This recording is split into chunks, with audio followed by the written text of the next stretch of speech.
There's a big brown cloud in the city and the countryside to sin. The price of life is too high to give up. It's gotta come down again. But worldwide war is over and done, and the dream of peace comes true. We'll all be drinking that free bubble up and eating that rainbow stew. When we find out how to burn the water and the gasoline car is gone. When an airplane flies without any fuel and the sunlight heats our home. One of these days when the air clears up and the sun comes shining through, we'll all be drinking that free bubble up and eating that rainbow stew. Eating rainbow stew in a silver spoon underneath that sky of blue. We'll all be drinking that free bubble up and eating that rainbow stew. All right, Marky.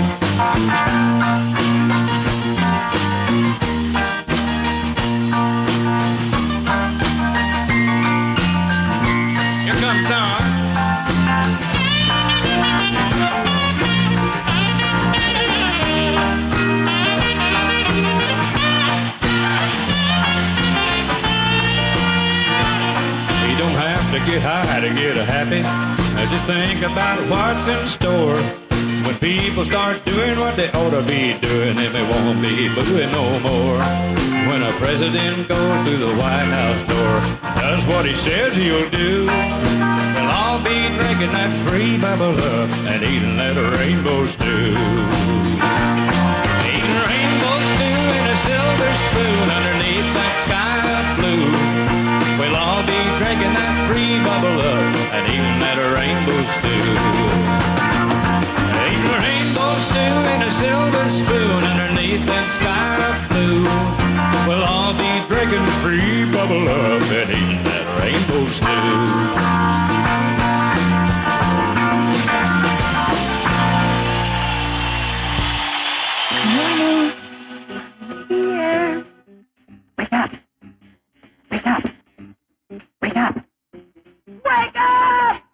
What is dark matter?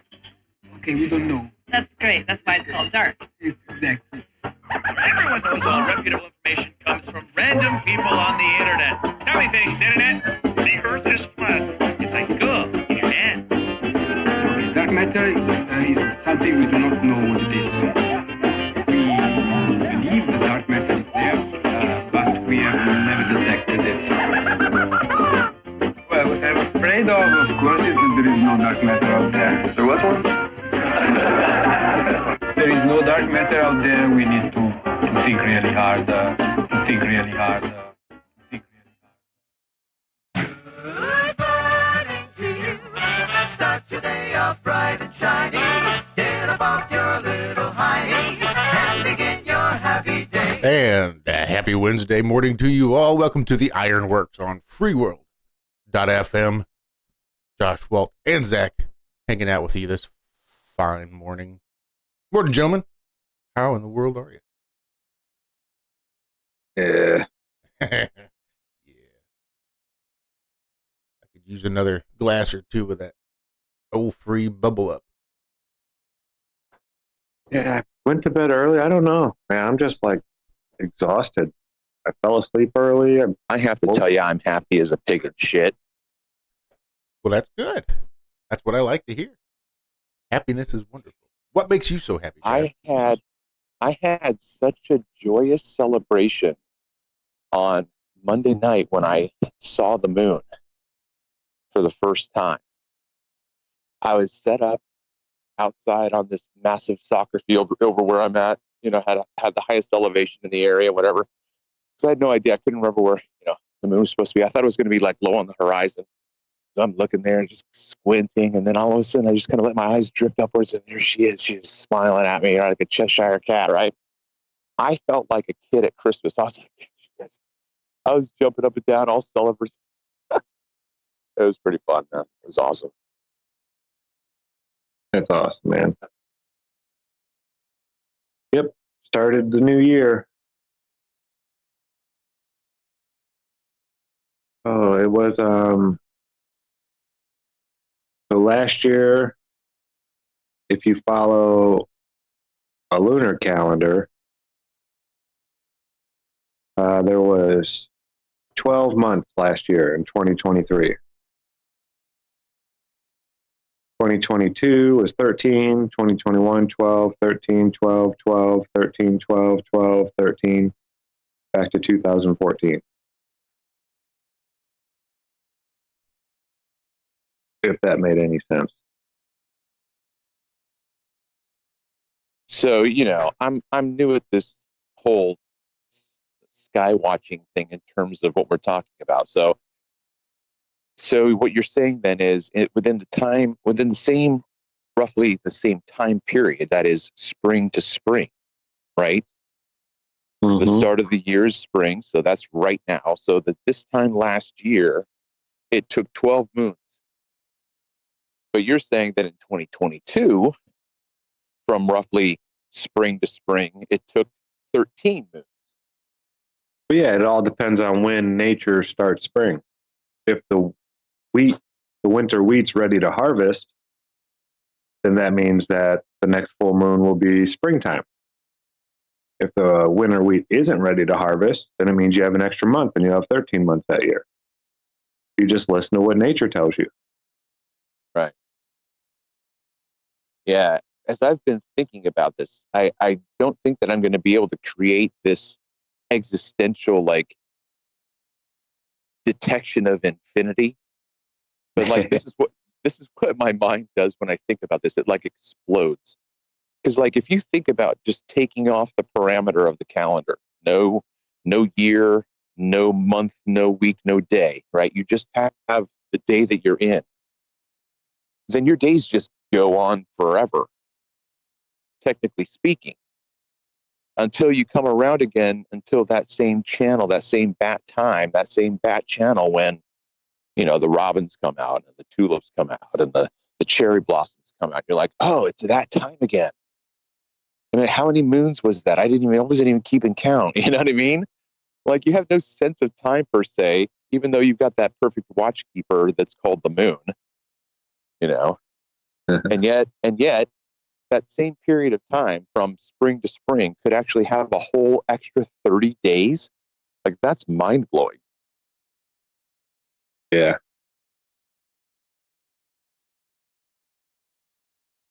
What are you doing there, Walter? Hey, y'all. How y'all doing? There he is. Are you playing yeah, I'm here. No, I'm here. So yesterday I took, okay, so the plan yesterday was to take either Rizzo, mama of all the cats here, or Claire, one of the kittens, the older kitten, who hadn't been neutered yet, or spayed, or whatever it is. Anyway, and I mean, Claire is currently in heat, and when she gets in heat, she is beyond vocal, annoyingly vocal. She doesn't knock everything off like Nacho used to do, but she won't stop. And not only will she not stop, she literally follows Spot around. I guess because he's the oldest male in the house, he's fixed, but she follows him around, yowling at him, sniffing his butt, driving him up the wall. That's been going on for 3 days now. And it seems like her cycle is nuts. She goes into heat every other day, it feels like, every other week. So the plan of attack was to go get her done yesterday because she's the most vocal, because I figured Mom, who got brought to me in that same carrier, is going to be a difficult carry. It's going to be hard to get her in there. And Claire's the one who comes and lays on my chest, and she's no problem. So I get her, everything's ready to go. I got everything ready to go yesterday morning and go pick her up, loving on her, petting her, I got 2 steps towards that crate and she lost it. She went nuts, demon, scratch, bite, literally bit me, flew out of my hands. I couldn't hold her. Never expected that from her. So I let her calm down. I gave her one more try, just walked in the room where the box was, and she lost it. So, and granted, that same box is taking Spot, Cleo, 5 or 6 other of our cats have gone in that same box to the place. And I'm sure the smells, pheromones, the fear, all that stuff's on there. So I thought, well, I'll just blow her off. Tried to go pick Mom up. She wasn't having it. So poor Ripley, who is the most quiet, docile, doesn't bother anybody, doesn't meow for like all, you know, she doesn't do anything. I went and got her. I felt like I betrayed her. That's how it felt. I never felt that way before with like, you know, doing any of this with the cats, but it was like she was minding her own business, not doing anything to anybody. I scoop her up and she easily gets put in the crate. So I take her to Lafayette, an hour drive in the car, get her there. She's meowing a little bit, but about halfway she calmed down. So get her there, get her dealt with. I come home. This is like an all day affair because it's an hour away and I'm not going to make a 4-hour journey. It's back and forth all day to go pick her up. So I just hang out in Lafayette, go to the guitar store, go to my sister-in-law's house, you know, just hang out in Lafayette. I get home and Spot is beside himself. Like he is nuts because during the whole day, Claire has followed him around. Oh, yeah, bothering him. Like he is like beyond beside himself. He's striking at her now. When I fed him, he literally was over his bowl. Everybody, he was pissed. He was done. So all I could think to do last night with her was to put her in my bathroom, which has 2 litter boxes in it. It has water. There's a food bowl. She'd be in there. She'd keep off of him, let him have some peace and quiet because he was losing it. Like you couldn't even walk by him without him meowing at you. So he was losing it. Put her in the bathroom. He was out here. Griffin is in the bedroom with us, went to bed. Sleeping was a joke because it's the first night in the bedroom with her, so there's no sleep. I've had none. I get up this morning and I do my coffee and I'm staggering around. I go check her in the bathroom. She's fine. I pet her and let her out because it's been long enough. And I figure she's going straight to Spot. So I kind of walk around and look for him.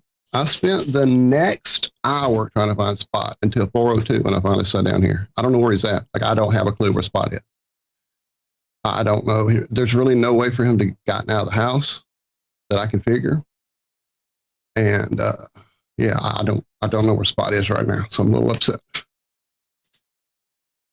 And I found this weird like pile next to one of the litter boxes where it looked like a cat maybe ate too fast, whatever, and threw up the food. So now I'm really freaking out. That I found that like literally at 4:00 when I was about to come in here, and I saw that right there. I'm like, well, there was no food put out this morning, so I don't know where that food came from. So yeah, I don't know what's going on. I'm in a state right now. So if I'm not talking much, I'll probably be climbing around the house more. He's gonna show up, man. I know. I just don't understand like where he could be. I've looked under every piece of furniture he could be hiding under. They can get into places you wouldn't. Right, like, and I know that, and there's that upper area where there's like that storage area above the bathroom and above the back bedroom. That's the only place I can't get to without a like big ladder at the south side. I bet he found a spot where he to get away from her. Right, that's what I figured. He finally found a spot to get away from her, even though she wasn't even around, and that's where he's at. But for him to have not come out at all this morning when I pulled out, like at halfway at 3:30 or whatever, I pulled out the treats because I knew that would bring him running. Nope, I don't know where he's at.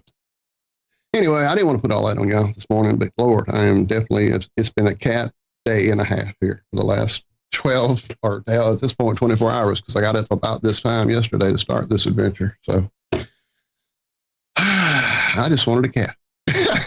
One little cat. Never a boring day, is it, Walter? Never, ever. They definitely have kept me on my toes. And Ripley in the bedroom was fine. I mean, she was just not used to being in there. That's to them, that's the ultimate goal is to get in mom and dad's bedroom because they're not allowed in there. So she was, good to go. She was happy. She just was all excited to be in the bed, moving around. So not much sleep. Every time I try to turn over, she'd come get on my head or lay next to me and demand attention. So I get it. It was her first night in there. So, but no sleep and then getting up to this is just not what I was expecting this morning. So, but yeah, I know he's here. There's no way he's not in here because there's just no way for him to gotten out. I mean, trust me, the windows they lay in, I went and checked them all to see if there's a pane of glass knocked out or some crazy shit. But yeah, I don't know. I don't know where he could have gotten to right now. He'll be all right.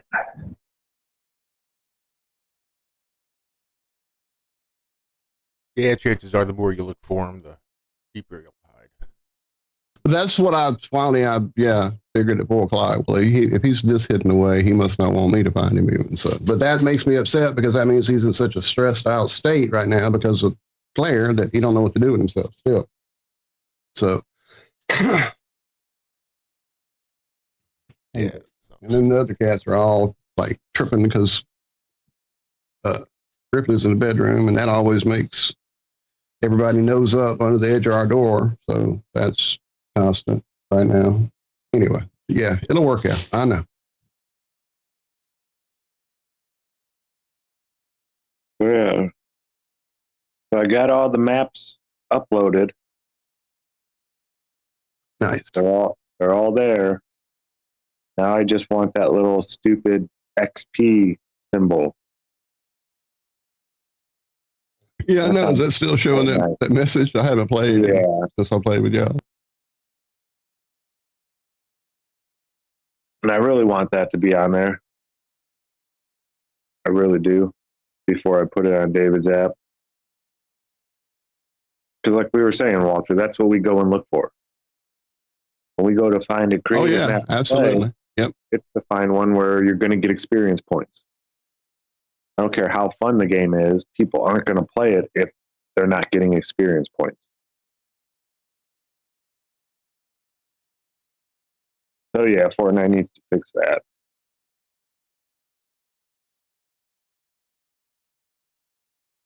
Blah, blah, blah. We got peas sprouted. This weekend we're going to plant the leafy greens and stuff like that, all the lettuces and whatnot.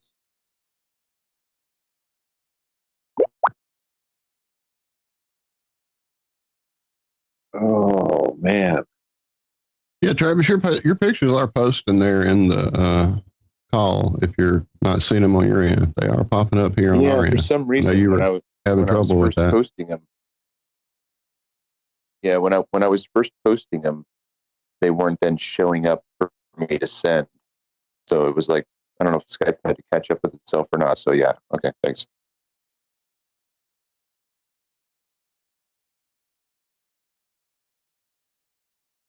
There's definitely something Skype sync related because Monday when I clicked into the show pile to look for one of those stories, the last like 8, I guess, that I had sent from my phone were not there until I had been on that area looking for them for a few seconds. I even went back to my phone to make sure I'd actually sent them.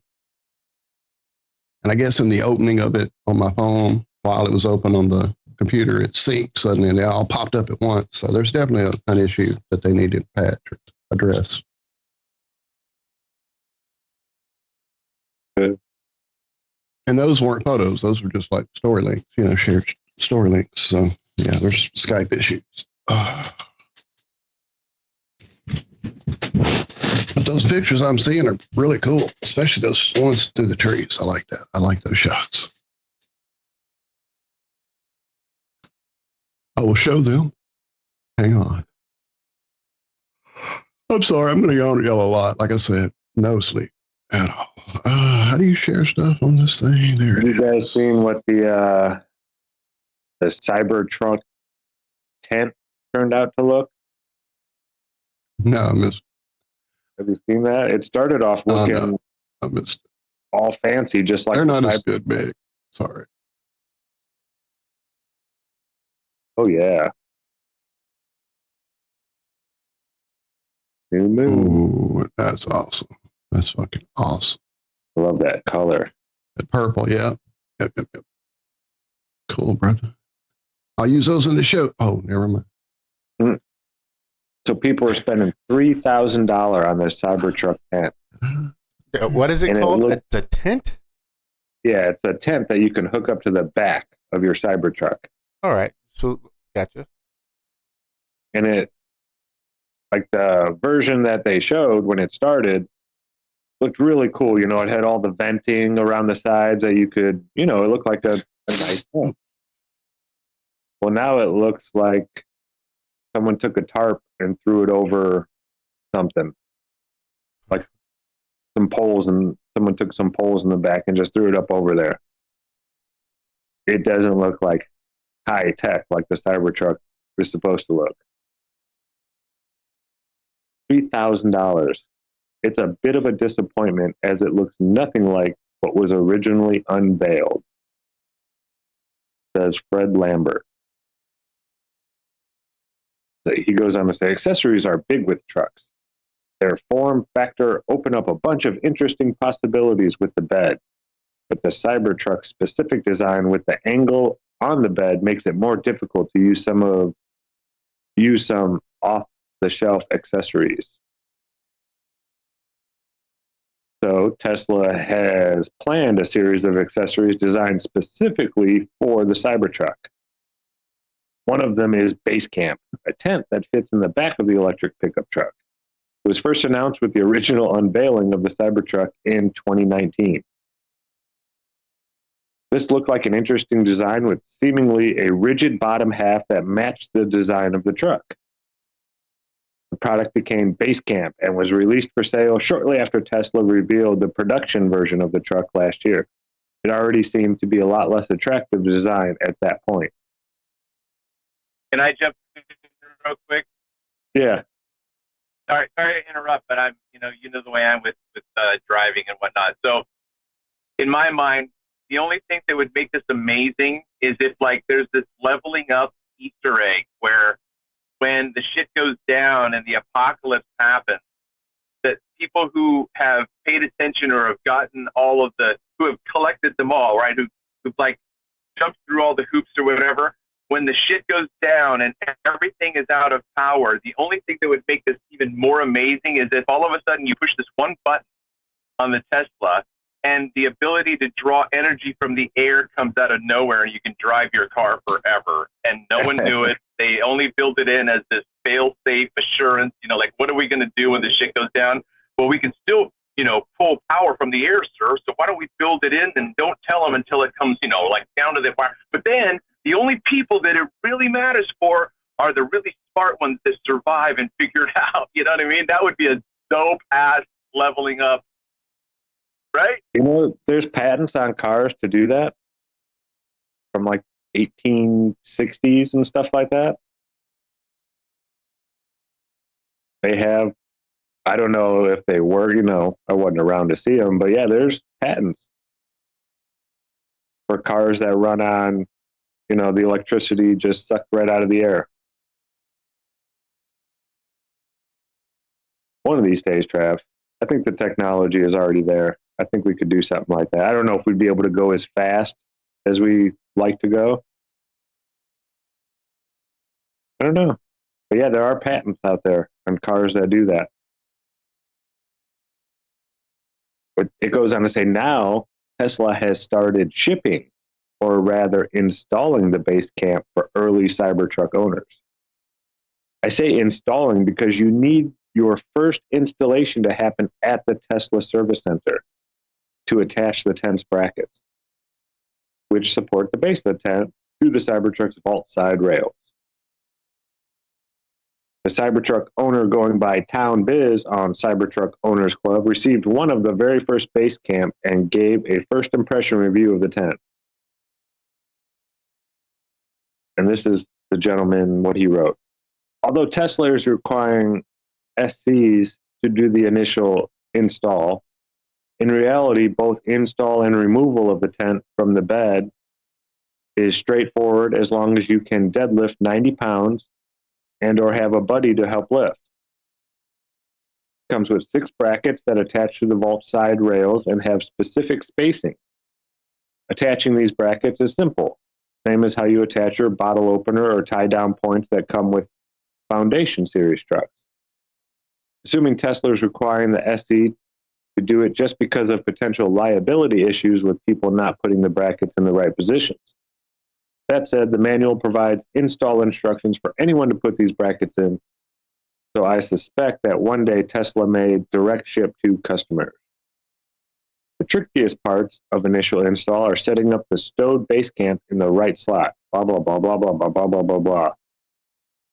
Blah, blah, blah, blah, blah. The manual recommends using a flashlight so you can align the holes, and that really does make it pretty easy. Okay, blah, blah, blah, blah, blah, blah, blah. All right, can I be a a technical Nazi for a second because I don't know if they use the term correctly, but correct me if I'm wrong, but isn't a deadlift when you just simply lift something off the ground? That's you're just lifting it as high as you can stand off the ground, right? So if there's a 90-pound dumbbell and you bend down to pick it up, the only deadlift means you're just standing up with it. Yeah, you have to have straight legs, straight back. Right, but that's not all you have to do with this thing. You're going to have to lift it even farther to get it into the bed of the truck. So you don't have to just deadlift it. Like, that's misleading to me. Yeah. That's just me. I'm just tweaking out. Like, that's not technically correct. That's the wrong term.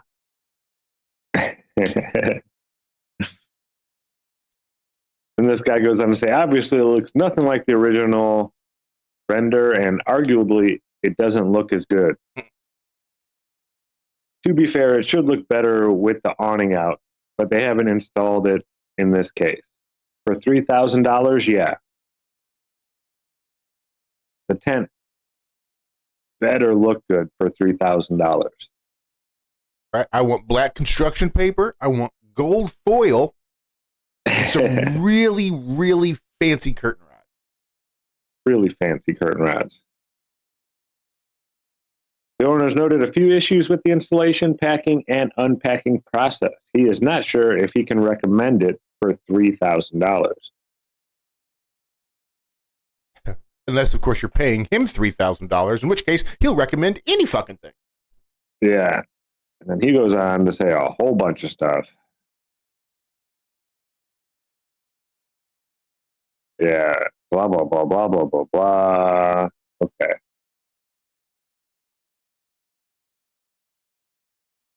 The tent mode is suspected to enable an auto leveling of the truck when it's with its air suspension, but the software is nowhere to be found in Cybertrucks right now.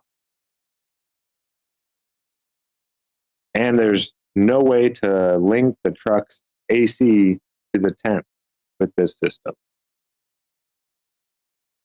Well, that makes good sense. Why would you want air conditioning in your tent if you were putting your tent in your truck?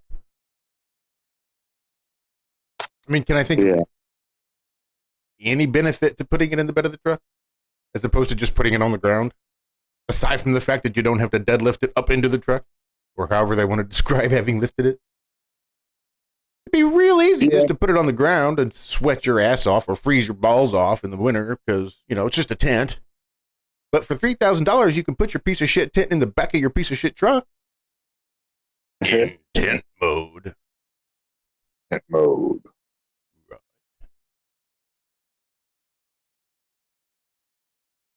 And it is about time for the first break. Surely is. Been a hell of a morning so far. Do you know what a squirrel nest is called? Thought you kind of nailed it with squirrel nest, but I don't know. A drey. D-R-E-Y, they call them. So if you're out looking around and you see a big clump of leaves up in a tree, most likely it's not a bird's nest. That's a squirrel's drey, which is their kind of nest. So then my curiosity would be to find out why dray is a word. Like, what does it mean? Yeah, I know. I've never heard that word before. Let me look it up. I went to school with Dre. I used to listen to Dre. I thought motherfuckers forgot about Dre.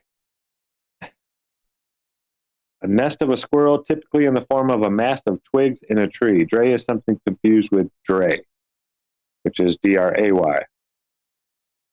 Down. Ba-ba-da-ba-ba-da-ba. Ba-ba.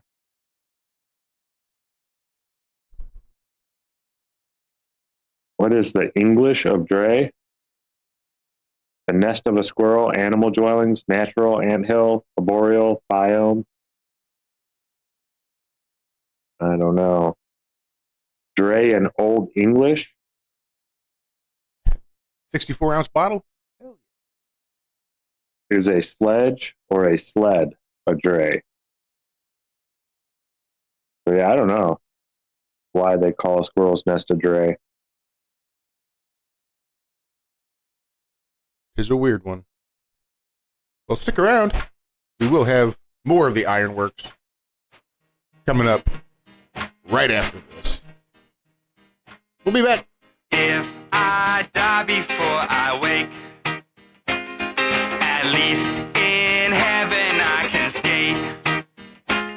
'Cause right now on earth I can't do jack without the man upon my back.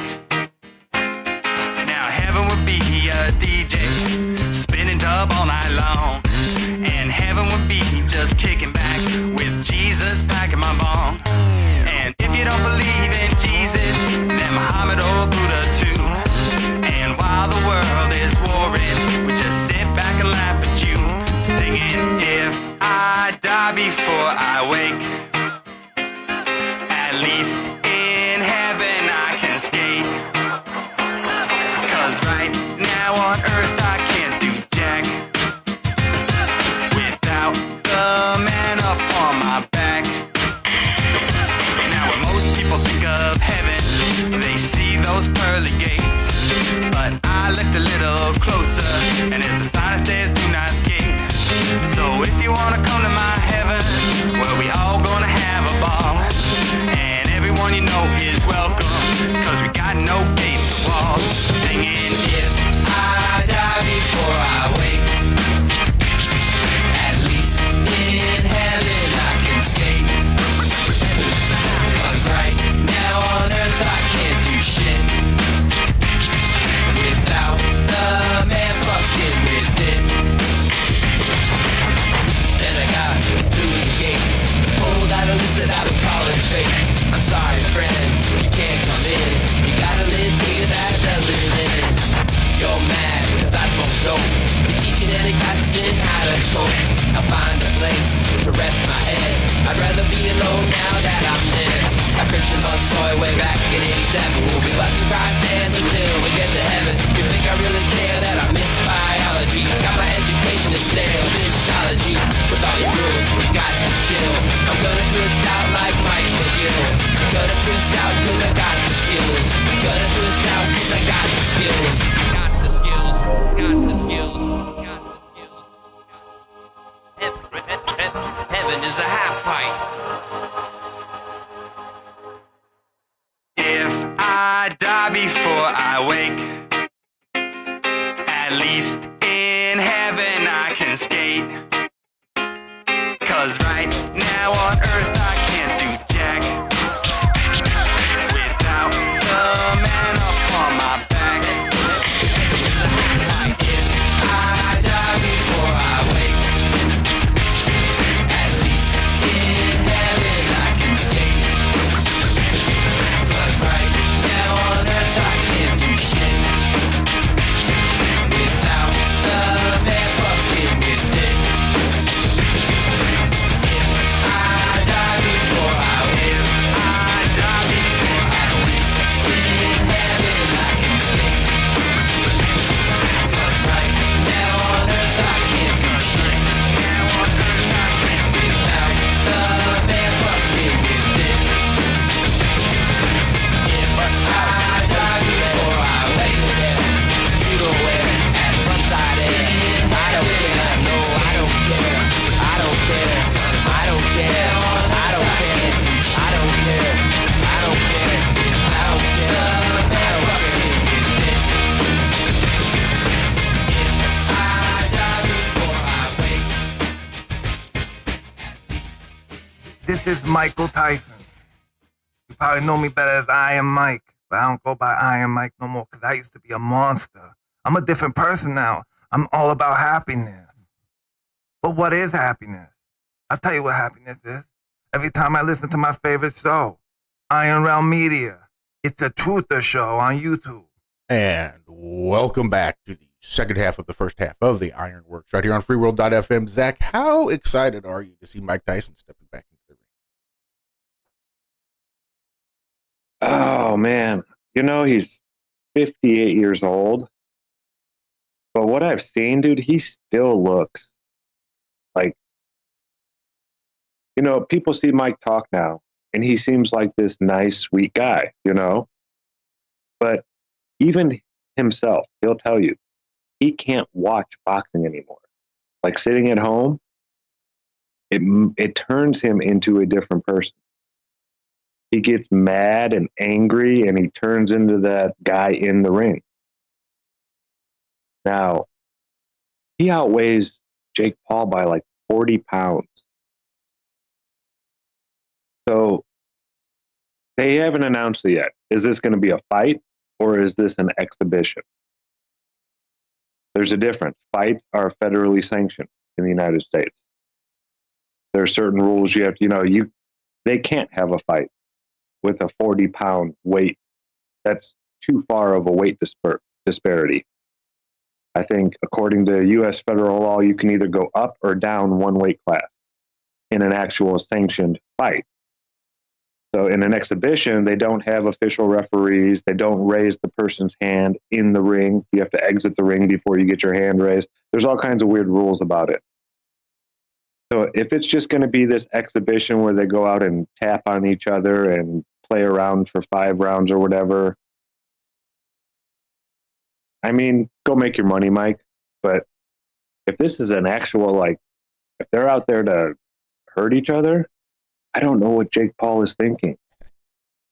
I know he's 58 years old, but it's Mike Tyson. Look at the guy. He's still a beast. I saw a video of him training, and I mean, he looked good for that Roy Jones fight. But it didn't, that was an exhibition. It didn't look like he was trying to kill Roy from the get. But I don't think this would even be an actual contest at all for Mike. Now, Jake, or whichever one it is, I don't even know who he's fighting, but one of the Paul brothers, they're no slouches, but they're not professional boxers. There's a big difference between YouTubers, or even some of the people they fought, were okay, I guess, amateur style. But there's a huge leap from, even a professional boxer who's good to a Mike Tyson type boxer. That elite, I mean, that muscle memory is still there. You see Mike in the ring, he looks like he's still hitting really hard. I wouldn't do it. I don't care how much money you pay me. I don't want to get hit by Mike Tyson. No. So we'll see what happens. What is that, July 20th, I think it is? Couldn't even tell you. Something like that is coming up. Yeah, I mean, it's a great way for him to make a couple extra bucks. I know these things bring in all kinds of money. It's ridiculous. I think they're both making upper 7 figures. So between $5 and $10 million they're getting paid. But then they get shares of the pay-per-view as well. And if that does real well, then they could, they're getting paid no matter what. Yeah, even at 58, Mike is, one of the baddest men to ever enter that ring. I don't know. I think the guy's dumb for challenging Mike Tyson. I mean, you're going to get paid, He'll probably live off the rest of his life from what he's making in this one fight easily. Probably a good thing, because I imagine he's going to lose some brain cells by the end of it. Yeah, that's what I'm saying. It only takes one. One TBI to make you act like a fucking 6-year-old. Mm-hmm. And it's happened multiple times in the ring over the years. People that you didn't even think really got hit that bad, Yeah, it's a crazy sport, boxing.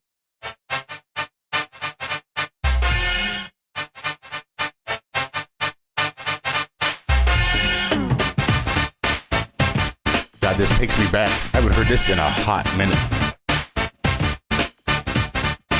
I have no idea what this is. Oh yeah, just Leroy. Yeah. Did you hear about that boy Mike Tyson? Mike Tyson, he the boy that played football for Montreal, ain't No, he? you old coot. He a boxer, man. Let me tell you, I went to his fight a couple months ago. I seen him hit that boy. And he hit that boy so hard, his head flew off into the 18th row. He had to go get his head out the 18th row. his head flew off into the 18th row.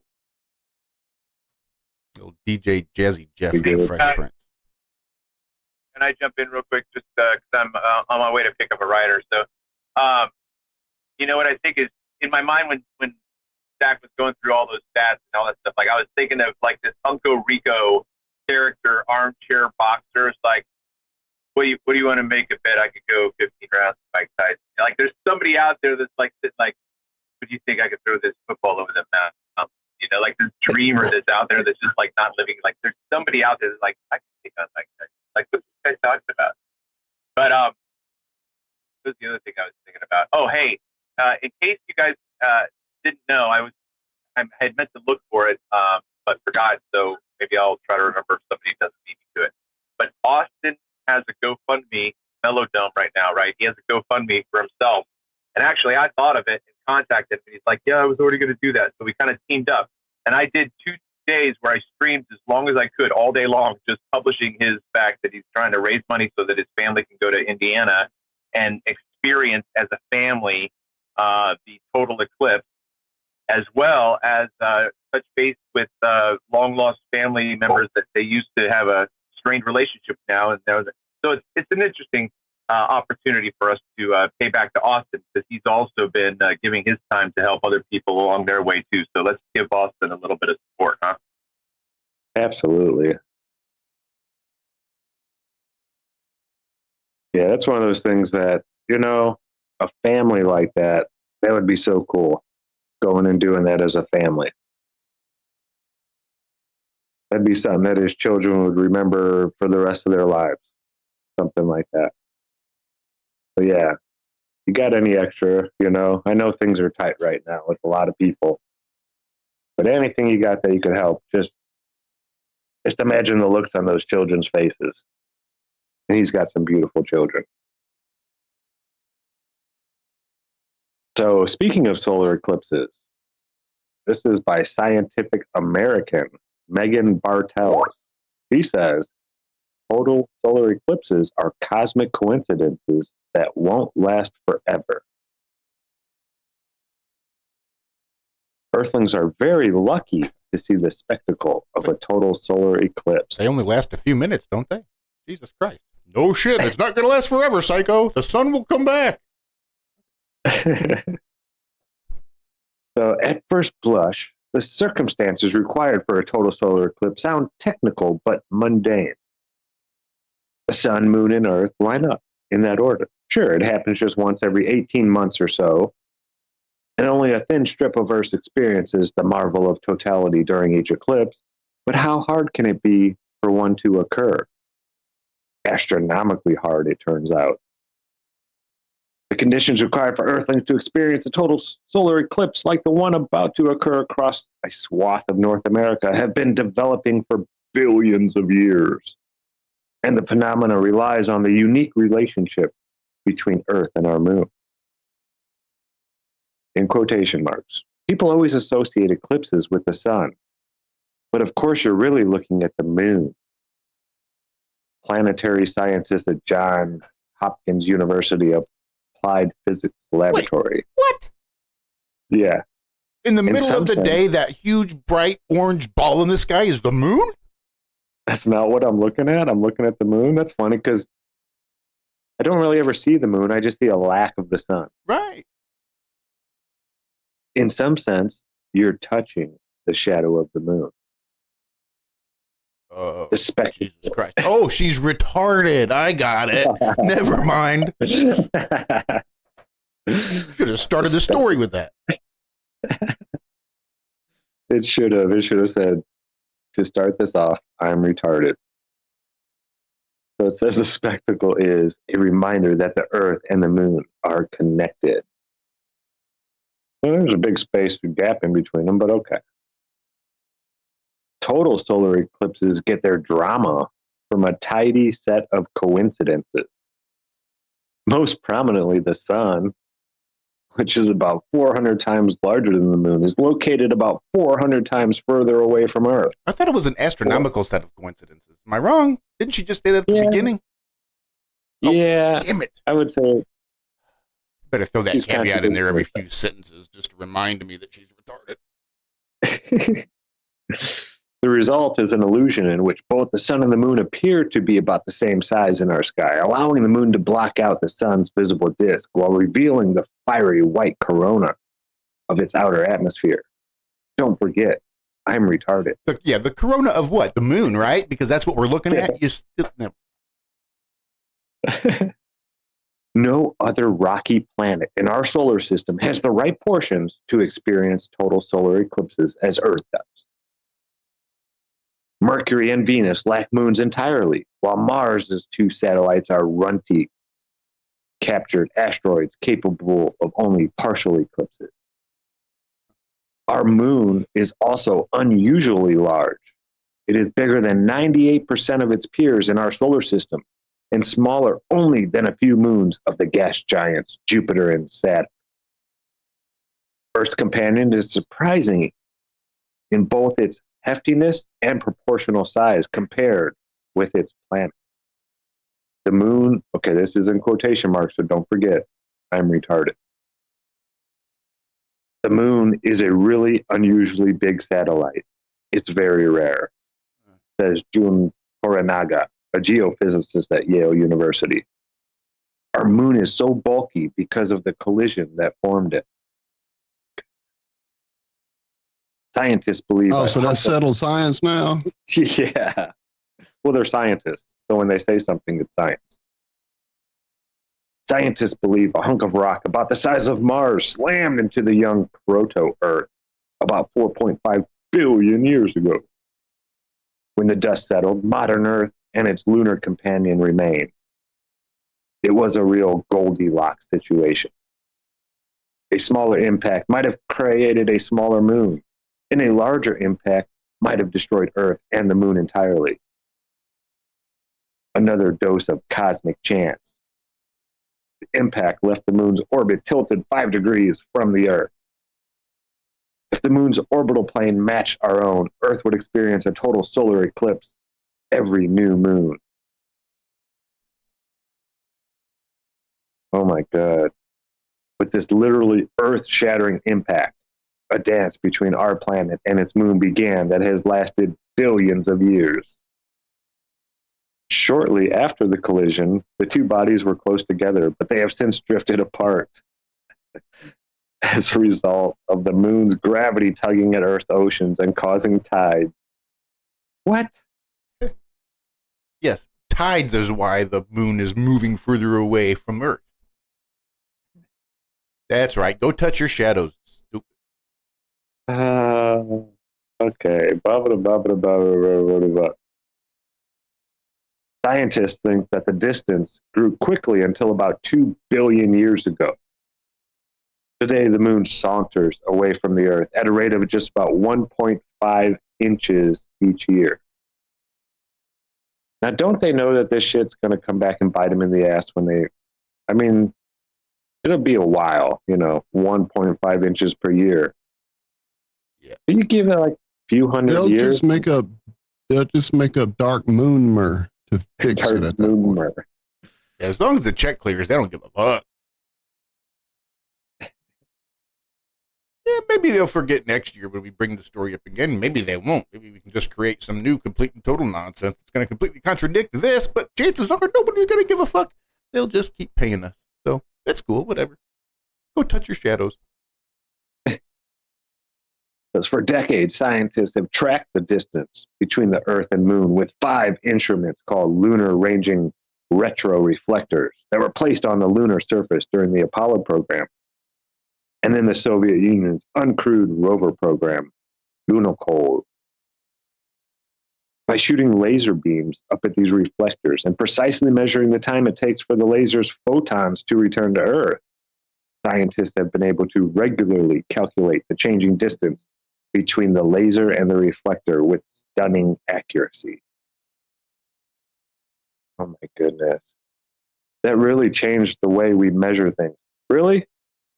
Because before they were up there, before Apollo even went up there, you were measuring the moon the same way. Sure, you shoot a light up there and you bounce back, you get that one photon of light back. You're like, oh, the moon reflected it. But then they got smart and said, we'll put some reflectors up there. That way, when we bounce our light off there, we'll get a photon back and we'll know that we bounced it off a reflector because we're smart like that, you see. So it really didn't change the way you measure things because that's how you used to measure it. I guess you could maybe say it made it easier to catch that photon. But it's the same thing. You're shooting light at something and claiming that you're catching the light that's bouncing off of it. Which is the reason we even see the moon in the first place. Yeah. Also mind-boggling is that humans may be changing the speed of the moon's retreat. Okay. Disclaimer. I'm retarded. Thank you. Because the phenomena is mediated by the oceans, the speed of the moon's retreat increases and decreases depending on how much water is sloshing around Earth's surface. Human activity is hastening glacial melt, and more water in the oceans could theoretically speed up the moon's retreat. Could, yeah. Theoretically. Theoretically. We've thought about it and thought, why not? Scientists are now looking for these signatures in retroreflector data. As the Earth-Moon distance changes, so does the experience of a total solar eclipse.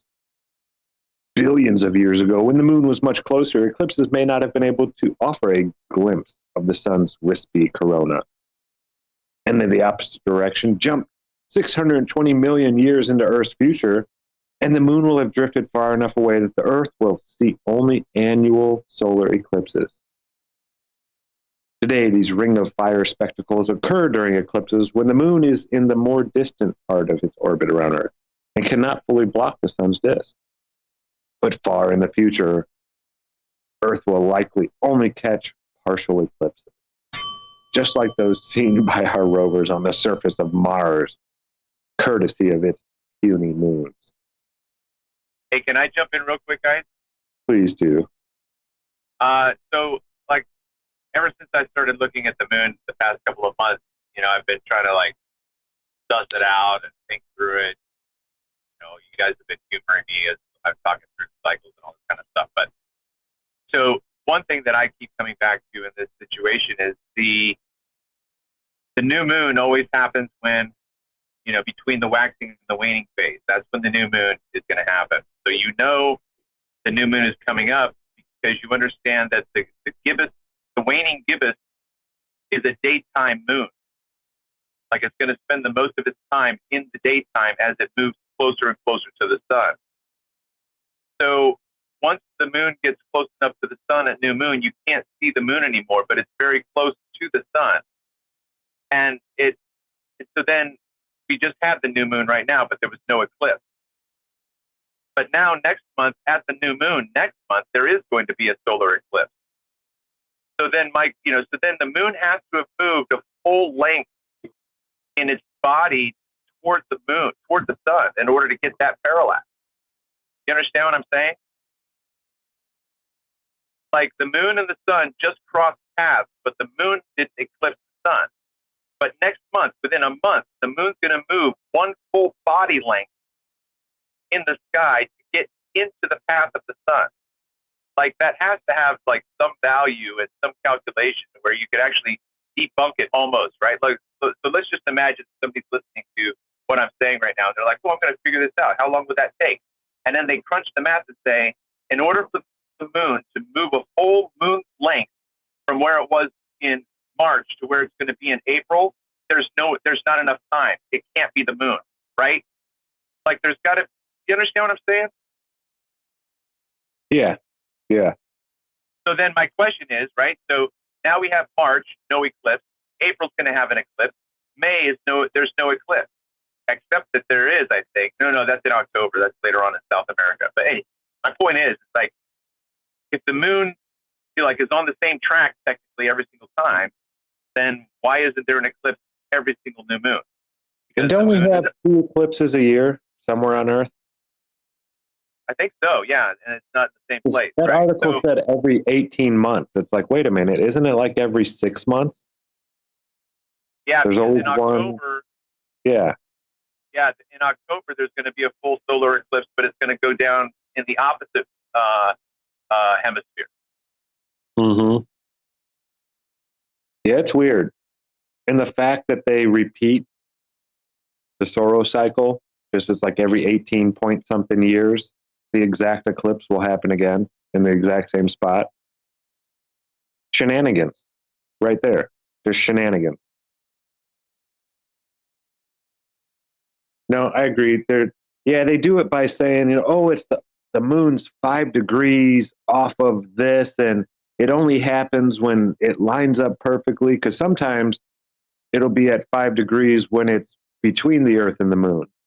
But sometimes it won't be. It'll be like crossing over. I don't know. It's weird the way they do it. It doesn't make sense. You're right. It can be debunked, I believe, just by geometry. But I've never, I don't know how to do that simulation stuff, where you put this object here and put this object here and do this and do that and yada, yada, yada.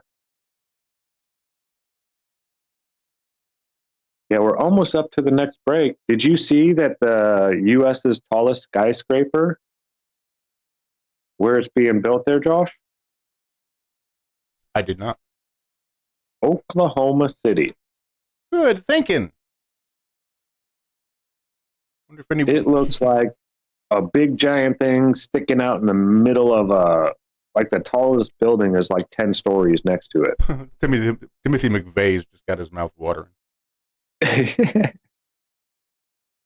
But yeah, it's going to be over 1,900 feet tall.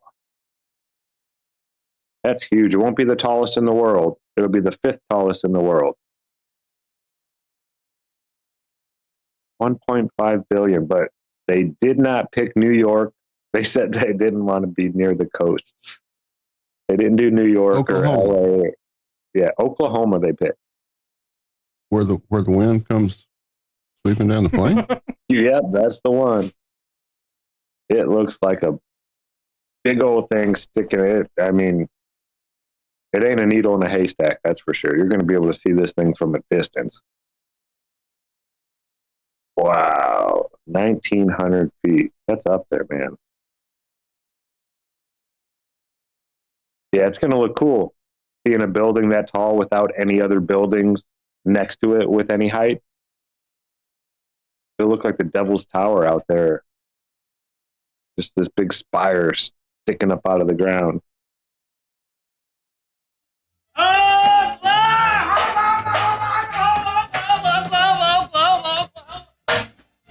He'll enjoy Oklahoma's wide open spaces. He loves to run and run and run. I've got to watch that movie again. It's been so long since I've seen Dirty Rotten Scoundrels. Dirty Rotten Scoundrels, yes. May I use the bathroom, please? Oh, of course you can. He waits like 5 seconds and then does a sigh. Looks across the table. Why is there a cork on his fork? He pokes himself in the eye with right in the eye patch. Then he moves the eye patch over. Oh, great movie. Just a great. You see, they remade that with women. Imagine that. So it wasn't horrible. It was all right. Oh, it sounds horrible. Yeah, it wasn't Dirty Rotten Scoundrels, and it was exactly the same. So 2 women were having a hard time seducing a man. Yeah, exactly. It was a competition to see who could get it done. So reality is how they. But yeah, I mean the same skits and everything. Like they took all the funny parts from the first one, and they did the same thing. They had one of them act crazy, and We'll put you in a wheelchair and beat the shit out of your legs with some reeds because you have to pretend like you can't feel it. Oh, that was great. He feels nothing, see? Oh, good movie. So those who not maybe are in chat, good news. I did find Spot while I was gone so long. He is hiding, as I thought. And I don't know. He's not coming out. He is not happy. I don't know. You know he's all right, though. That's the important thing. He's here. He's not outside. He didn't get out somehow. And that's all I could think is he had found his way out of a hole that we didn't know was here somewhere. I even did find a broken pane of glass I didn't know we had that has like a little tiny edge of it chipped out. So that's what I did. Literally went around the house outside with my flashlight, checking all the outside panes to make sure he wasn't gone because I had gone every room. Do what? Do not follow the laws of physics.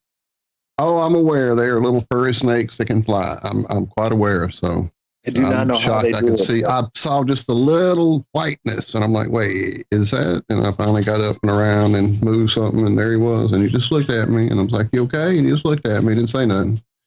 And I reached out and patted him on his head, and he just lay there. So yeah, I hope he's not sick or something. Like I said, I found that food throw up or whatever that was, but I don't know how long that had been there. Maybe he's got a stomach thing. Stressed out. That's what I'm saying. He's all stressed out from her chasing him all day yesterday because he was done. Like when he went to eat, every bite was like, he was pissed. Now, if that wouldn't have been happening, Walter, and he would have been hiding, then I'd be upset more and hiding and freaking. Right. I think it's the stress. That's what I had put in chat. It's got to be the stress. He just had enough. So he's gonna be okay.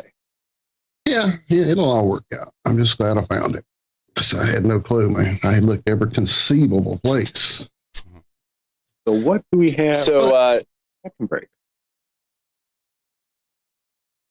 Yeah, sure. So Zach was reading about Tyson, so I didn't get to jump in, but I thought the theme of heaven would be interesting in our music, so I chose one for you.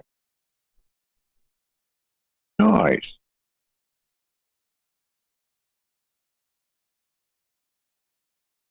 Still laughing. Women being funny sounds horrible. The Scott Level. It wasn't bad. It has that, what's that chick's name? She's younger and kind of heavy set.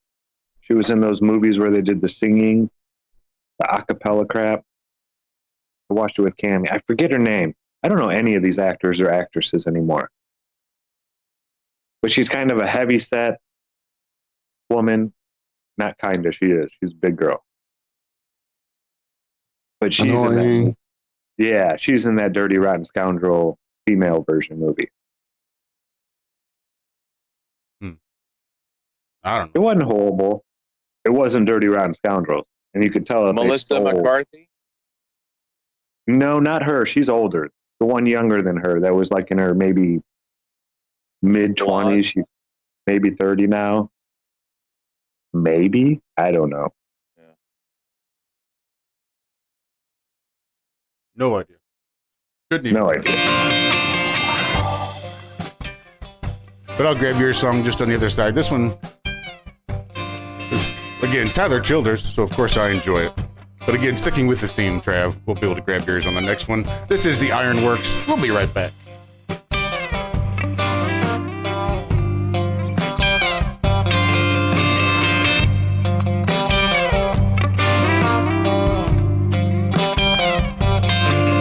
You tell me there are streets of gold and angels in the air. While all that's fine and dandy, and I'm sure it's nice up there, there's just one thing that I need to know before I settle down. Can I take my hounds to heaven? Can I hunt on God's ground? Now you say if I quit drinking and try to toe the line, I can make it up to glory at the end of my life. And while whiskey's hard to throw away, it's something I try to do. If I could spend forever running hounds and treating coons, but if I can't take my hounds to heaven, if I can't hunt on God's land,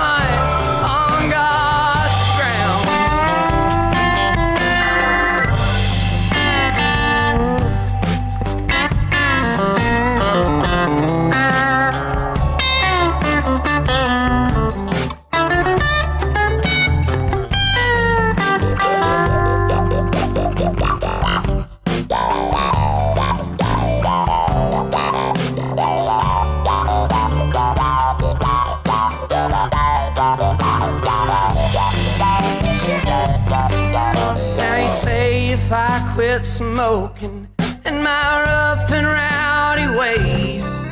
We can hold hands forever on streets of gold someday.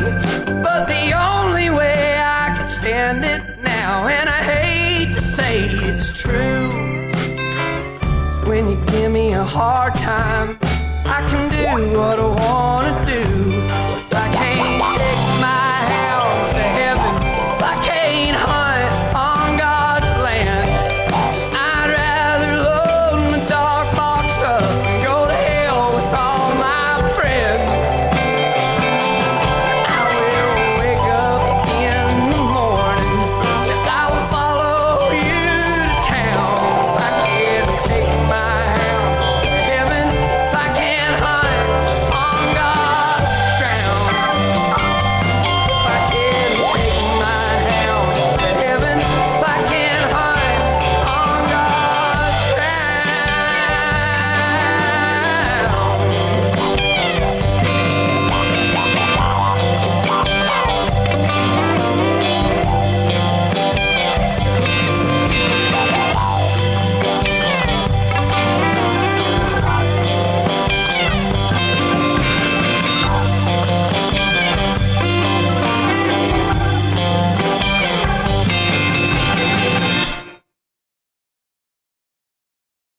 Good morning.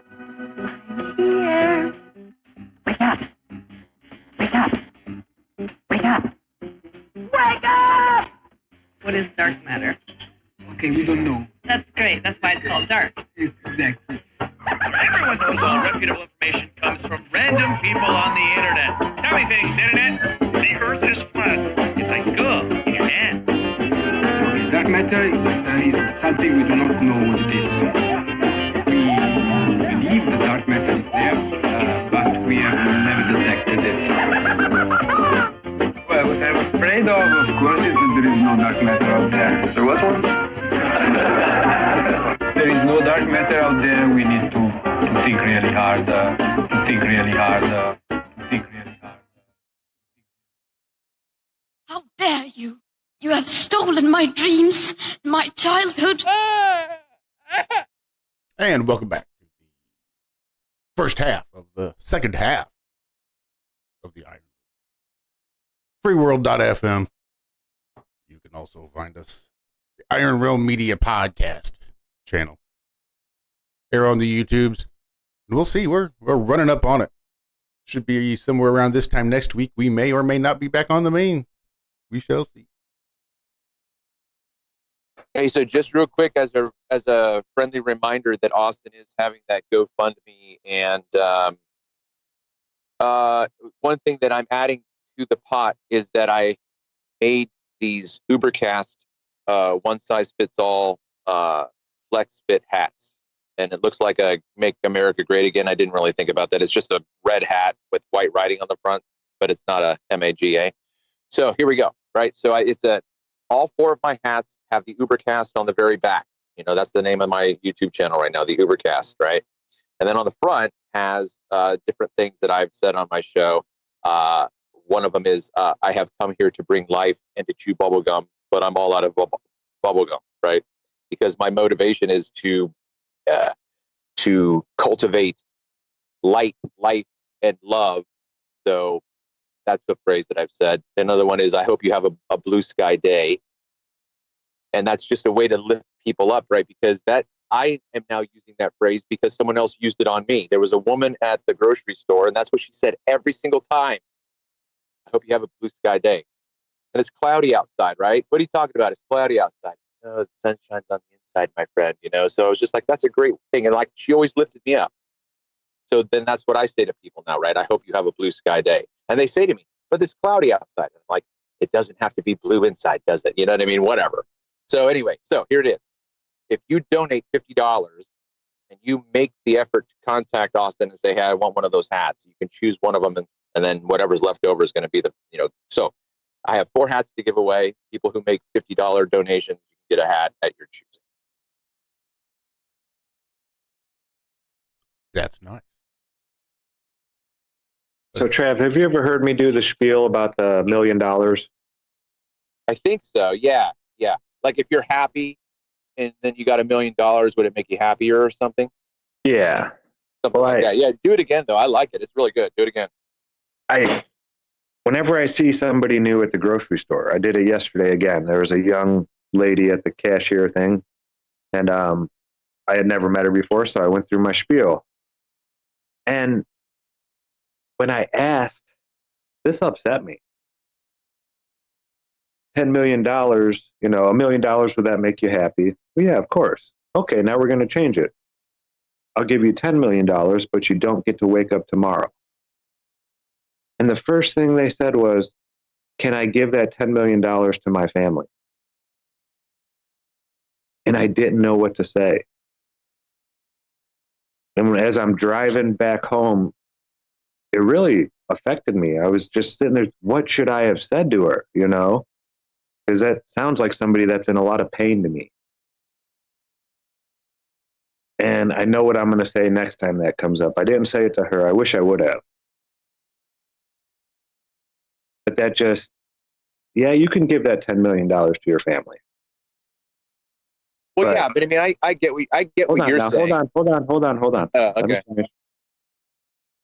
And then I told her what I'm going to say to a person if they ever give that response again is, yes, you can give that $10 million to your family, but I'd be willing to bet that most of the people in your family would be willing to trade that $10 million for just one more day with you, to tell you all the things that they didn't get to tell you.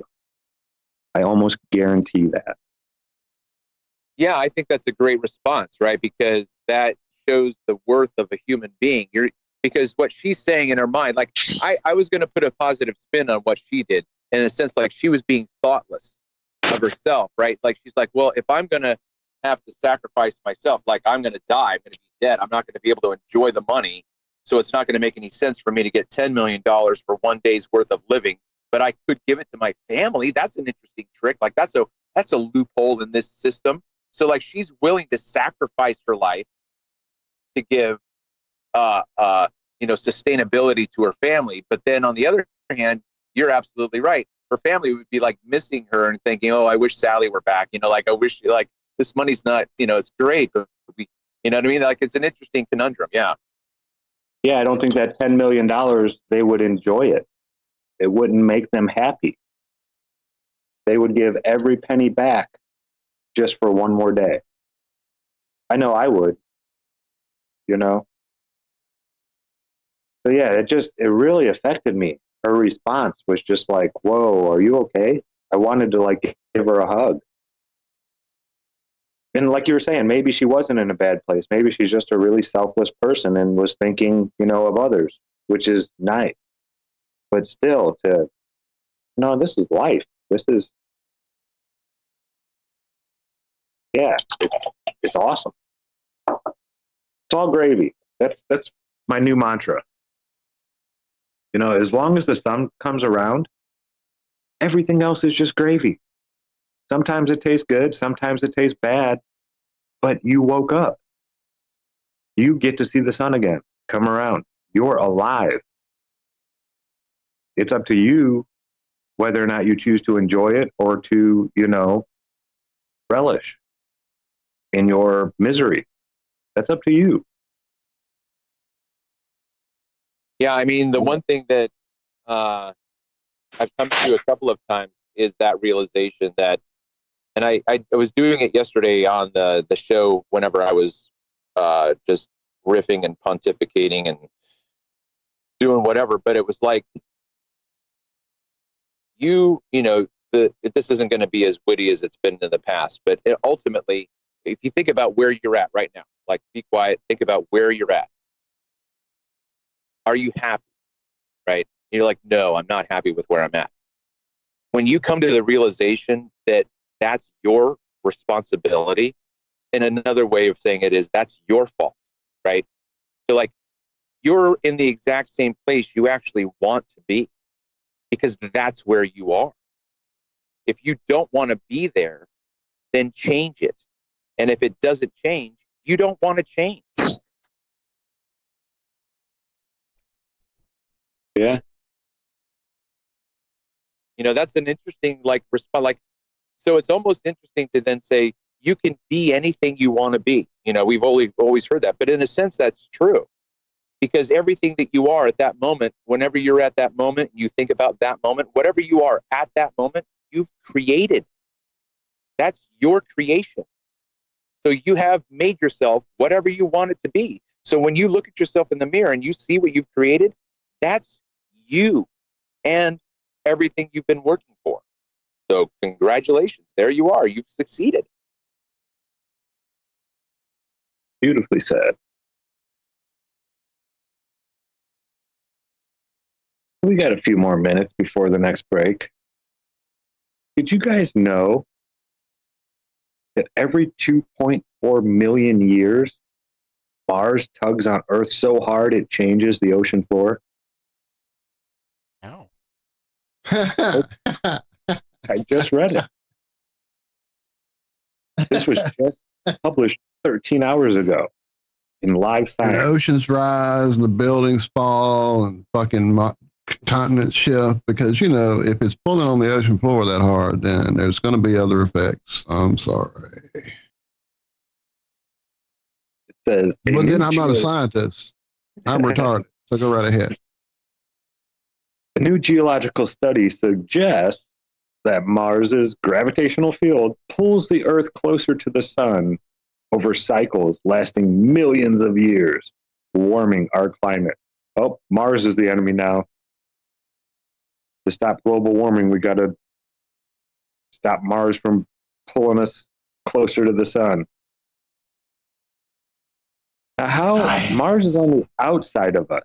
How is Mars pulling us closer towards the sun? It does it from the other side of the sun. Right. Mars's gravitational pull on Earth may be influencing the climate on our planet. New research hints. Geological evidence tracing back more than 65 million years and taken from hundreds of sites across the world suggests that deep sea currents have repeatedly gone through periods of being either stronger or weaker. All right, that's a cycle. Hey, sorry, just real quick. Every time you ring that bell, Josh, I think of Hector Salamanca. Is that what you're ringing it for, or is it something else? Is it just like... That's great. Oh. It says this happens every 2.4 million years and is known as astronomical grand cycle. That's a new one. The stronger currents, known as giant whirlpools or eddies, may reach the sea floor at the deepest part of the ocean, known as the abyss. These powerful currents then erode away at the large pieces of sediment that accumulate during calmer periods in the cycle, according to research published Tuesday, March 12th, the journal Nature Communications. These cycles happen to coincide with the timing of known gravitational interactions between Earth and Mars as the two planets orbit the sun, the study found. The gravity fields of the planets in the solar system interfere with each other, and this interaction, called a resonance, changes planetary eccentricity, a measure of how close to circular their orbits are. Study co-author Dietmar Müller, a professor of geophysics at the University of Sydney, said in a statement, "We are approaching the tipping point, marker for the collapse of key Atlantic current discovered. Due to this resonance, the Earth is pulled slightly closer to the sun by Mars's gravitational pull." What?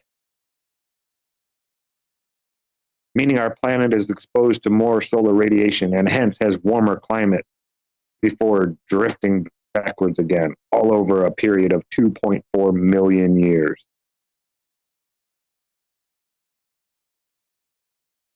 The authors of the new study used satellite data to map the accumulation of sediment on the ocean floor over tens of millions of years.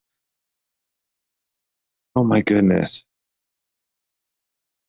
They found there were gaps in geological records where sediment stopped building up within these astronomical cycles.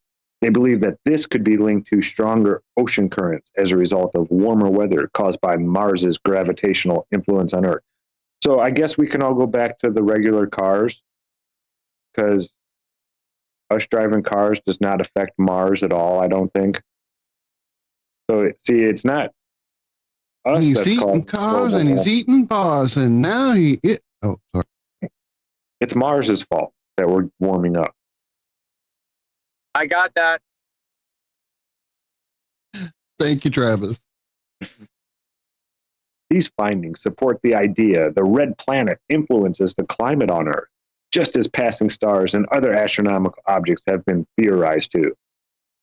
However, the observed warming effect is not linked to global warming that is being driven by human growth. Oh, never mind. The author emphasized in the statement. Now, there's still greenhouse gas emissions and global warming caused by that. This is another one.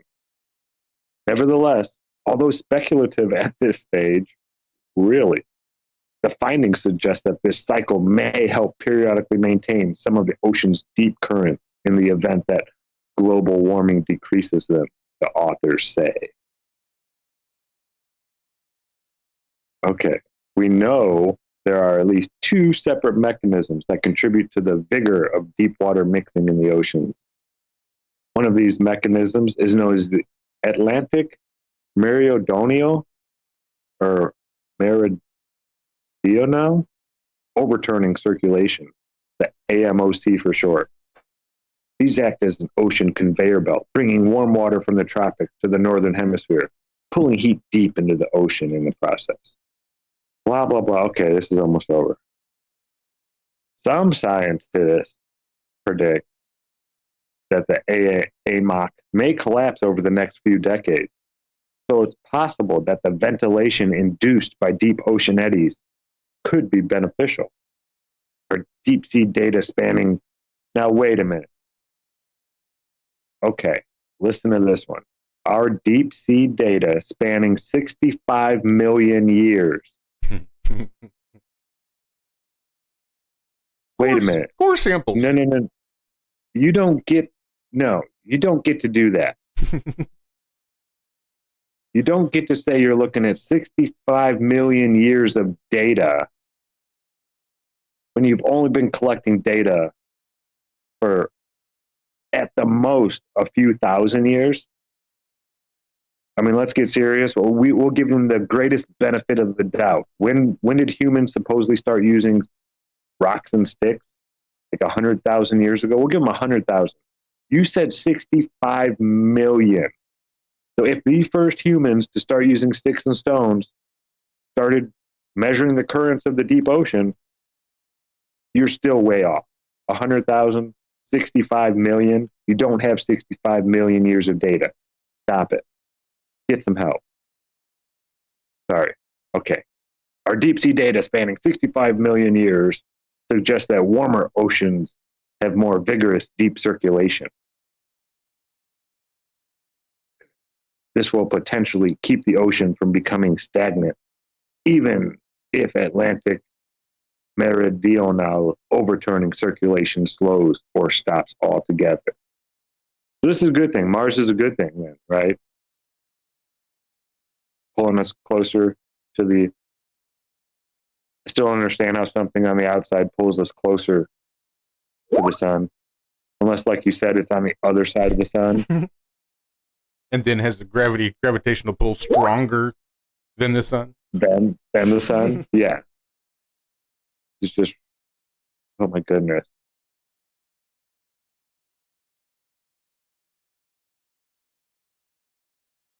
Can't make them making this shit up, folks. Can't do it. We are real close to the last break. What were you thinking, Josh? Do we have something? I got Travis's song here. Nice. Anything you'd like to tell us about this song, Trav? He may be with a customer. Only that it's by the great band, the Talking Heads, and it's just you know, from our perspective, like this is the idea of heaven from Tom Sawyer's, you know, point of view, or Huckleberry Finn's point of view. Huckleberry Finn was talking to Aunt, I can't remember what her name is now, you know, whatever, Aunt May, and they were talking about heaven, and Huckleberry Finn says, "Do you reckon Tom Sawyer will be in heaven?" And she says, "Oh no, not by a you know, a long shot." He's like, "Well, then I don't reckon I want to go there." You know? So this is just another song about heaven, and it's just amazing.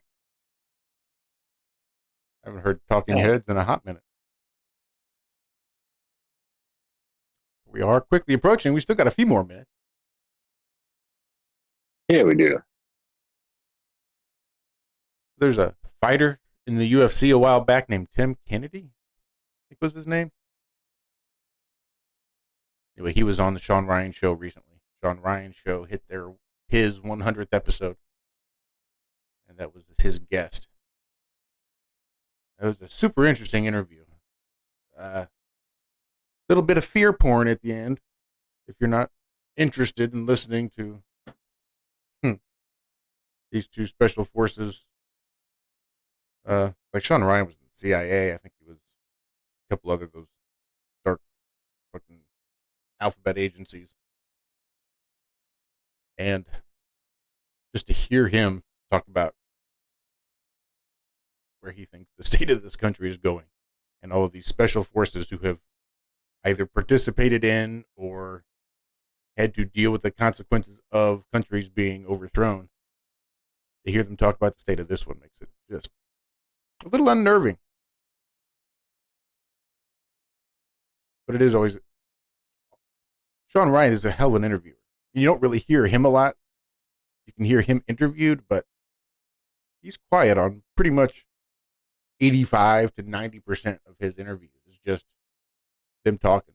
I think he flies them to Tennessee, and they do like a full weekend of it. Like, I don't know if he puts them up in his house or gets them a hotel or something, but they'll go meet up for breakfast, and they have all these conversations all before they even go live on the show. But lots of good interviews there. And just I guess I can't correlate the two. I'd love to have him on. But once he started doing mushrooms to treat his PTSD, it seems to me like you can almost see in the way the interviews that he does how his mind has evolved and awakened to some of the lies and bullshit that's around. And now he sounds more like one of us than he does some special forces operator out there in full kit or whatever. I don't know. It's really interesting. Go give it a listen. Tim Kennedy was the latest. Those are the kind of guys they fear the most, I think, Josh. Oh, absolutely. That's why, again, you have 22 vets every single day committing suicide. God forbid they don't. They're the ones that are going to see the fact that they're having a fucking domestic threat, an existential threat from inside, and that they've sworn to uphold and defend the Constitution from all enemies, foreign and domestic. If you have too many people thinking, well, there's domestic enemies, then those domestic enemies are going to be in trouble, especially if those are capable men, and they're going to be willing to take out those domestic threats. So the best bet is just to fuck them up with the VA and let them off themselves. Sad to say. Yeah. Right. I think I've wandered through those 3 minutes enough. This is the Ironworks. Stay tuned. We'll be right back with the fourth and final segment coming up right after this.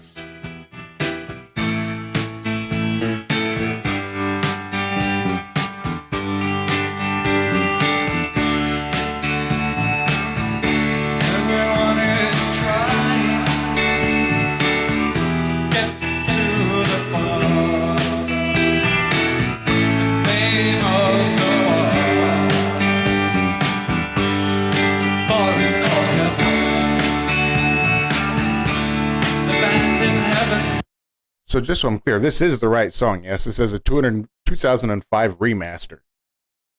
I'm just wondering. This is the remastered version. It sounds like shit.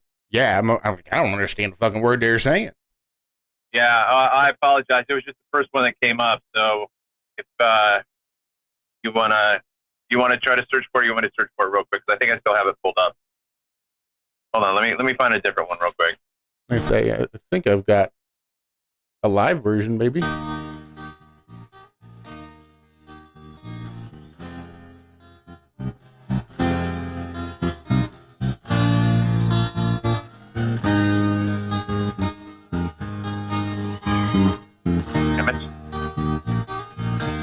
Everyone is trying to get to the bar. Name of the bar. The bar is called Heaven. The band in heaven, they play my favorite song. Play it one more time. Play it all night long. Oh, heaven, heaven is a place where nothing ever happens.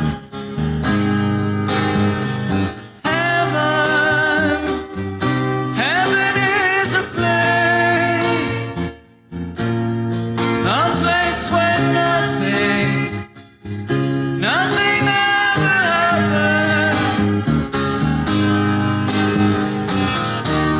There is a party, everyone is there.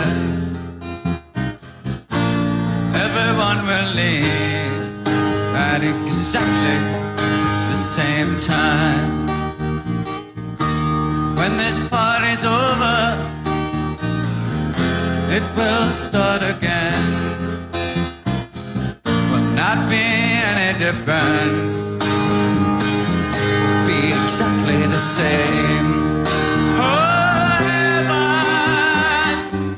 heaven is a place where nothing ever happens. When this kiss is over, it will start again. Would not be any different. Would be exactly the same. It's hard to imagine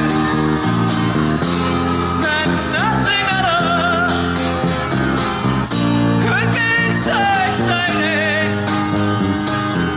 could be this much fun. Oh, heaven is a place where nothing ever happens.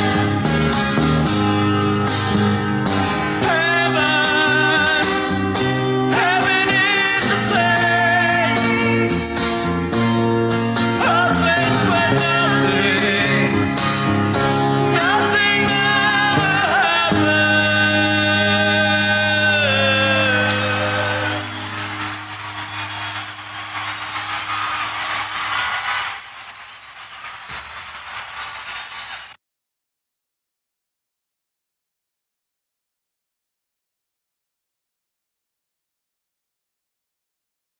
I don't think I've ever heard that one before.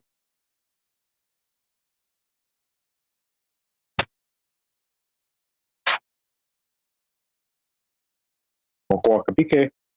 So, what was your first impression there? If you've never heard it, how'd you think it? What'd you like? It sounds like something I used to listen to when I was more into like the sad melancholy type of music. Sorry, thanks for covering. Welcome back. Yeah. Trying to get some V8 in me. Yeah, I'd like to be able to read the words.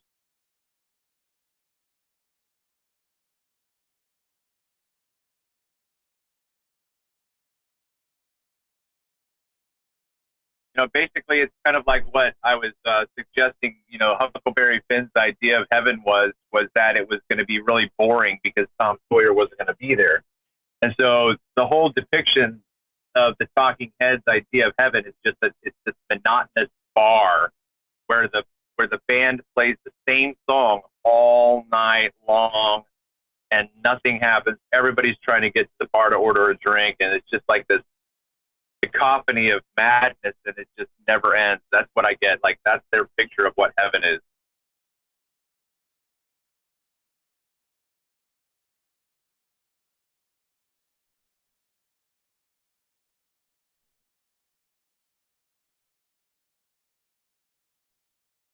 What the hell? What the hell? I just saw an article. Oh my goodness.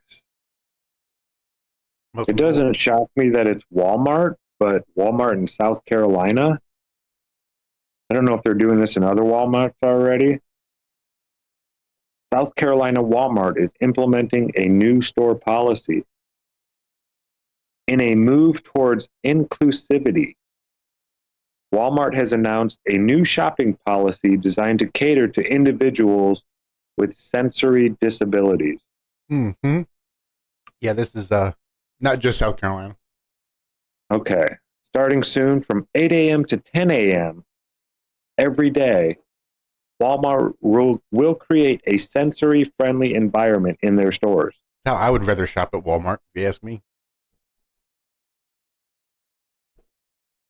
Ensuring a more comfortable shopping experience for those with sensory sensitivity. And you go at like 6 in the morning. That's what I used to do. You still got bright lights. I mean, they turn down the lights. There's a whole fucking thing that like set the mood. Really? The decision to expand sensory-friendly hours throughout the week comes on the heels of a successful trial during a back-to-school season, where Walmart introduced sensory-friendly hours exclusively on Saturdays. The positive feedback received during this period prompted Walmart to make this inclusive initiative a permanent fixture in their daily operations.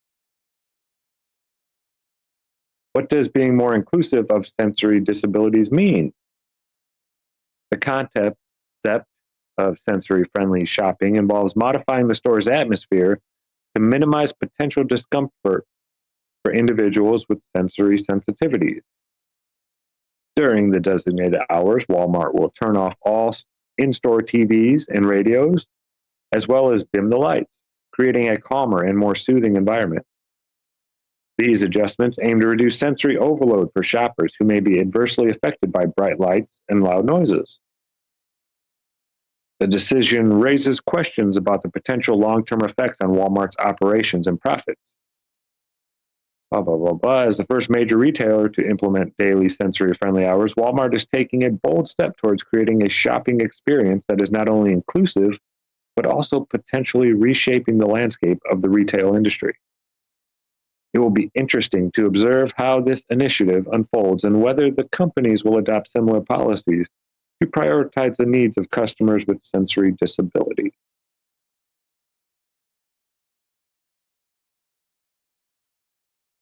Okay, the most popular grocery store in America, from corporate chains to family-owned enterprises, Stacker ranked them using consumer ratings from YouGov polls. I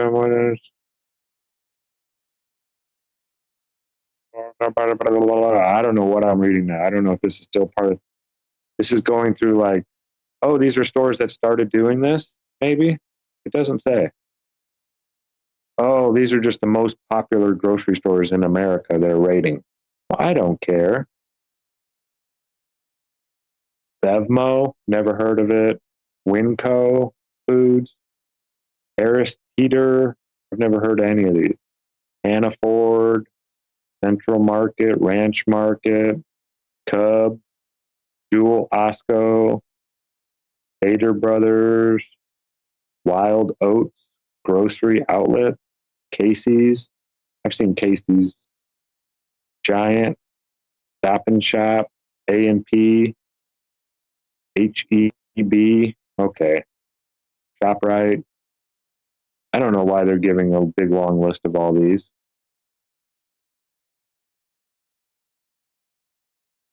Okay, that's interesting. I think I might like that. Now, I didn't see it in any of the writing, but on the picture, it showed like people weren't allowed to talk on their phones. It had, the circle with the red line through it with the phone behind it. Now, that's kind of pushing it. Yeah. I mean, that's interesting as long as you don't think about it. Exactly. You can talk to each other just fine, but don't talk on the phone. That would be disruptive.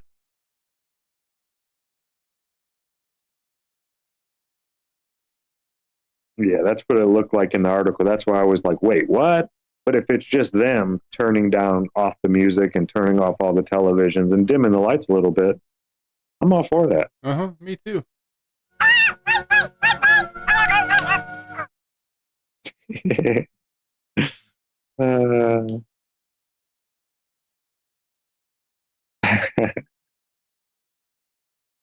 I don't know how much this article I'm going to get through. Earth.com.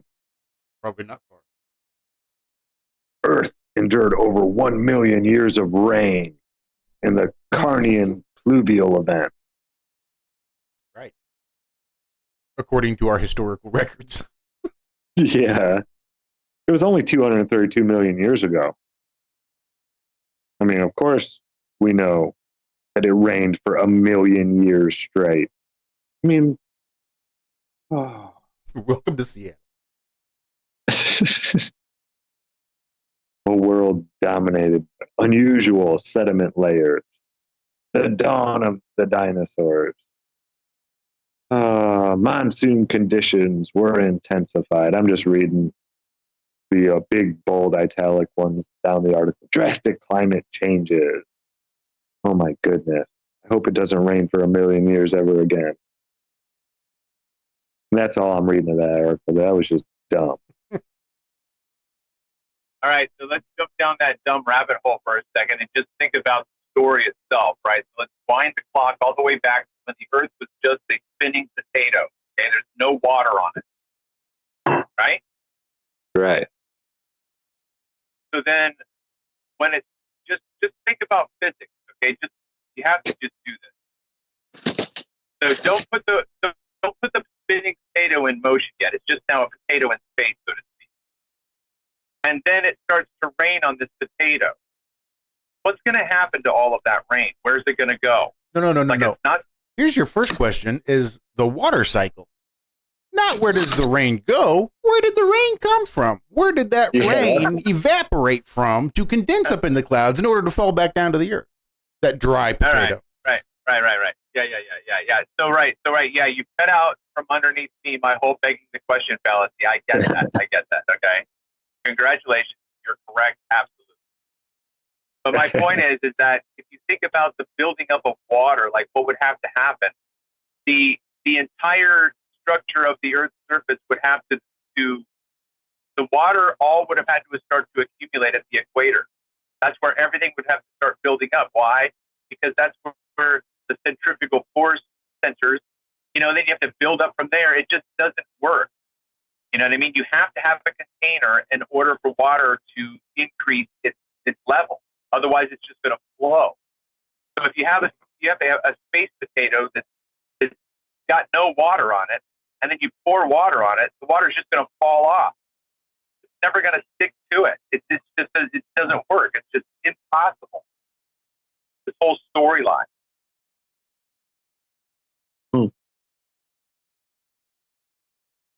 But yeah, the better question is, where did the rain come from? Absolutely.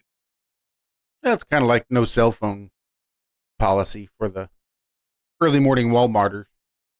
It's really interesting as long as you don't think about it.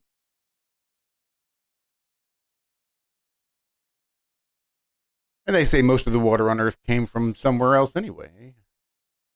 Apparently. Wasn't it comets? Comets or fuck, I don't know. Who knows? Something. It just gets dropped off here somehow.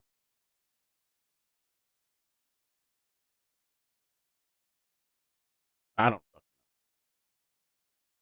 But I do see we are joined by Andrew B. Andrew B. Yes, I am here. And I heard on, what's it called? Strange World.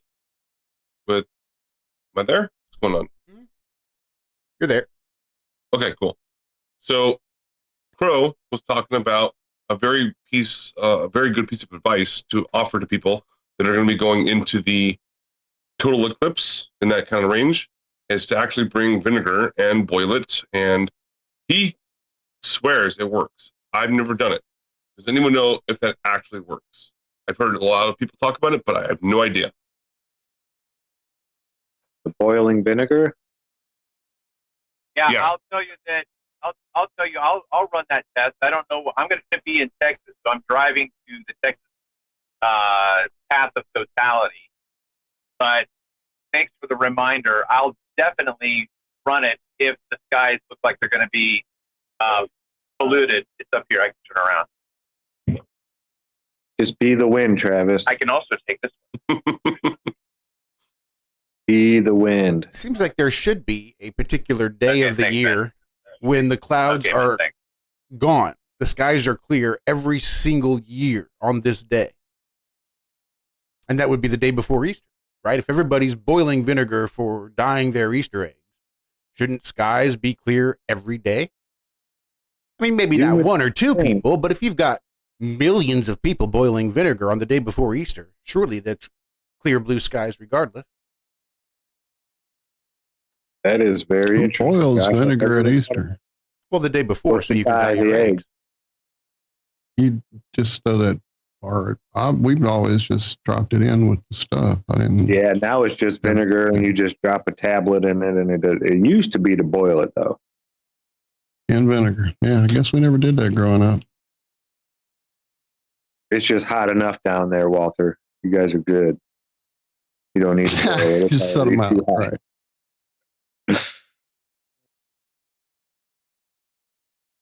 So a scientist proposed new theory that explains sand ripples on Mars and Earth that look identical. Maybe because these pictures are of Earth. I was going to say, what? And that's about all I'm going to cover of that article. Found this crazy skyline that matches a skyline on Earth. Look at all these buildings. This one looks just like Chicago. How did they pull that?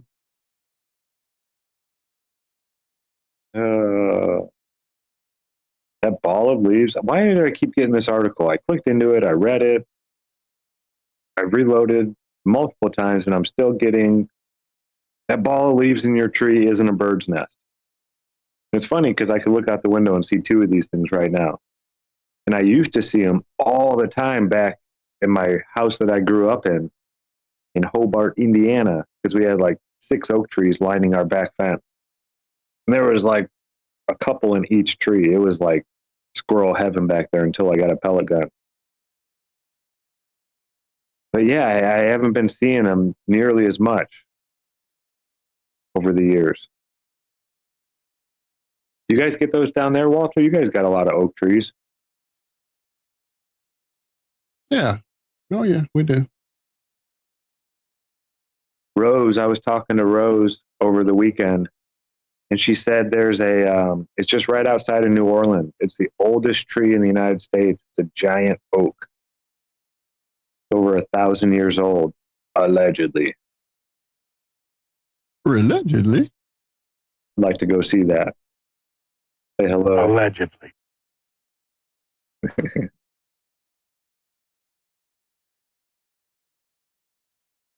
Here's a new article about producing hydrogen energy.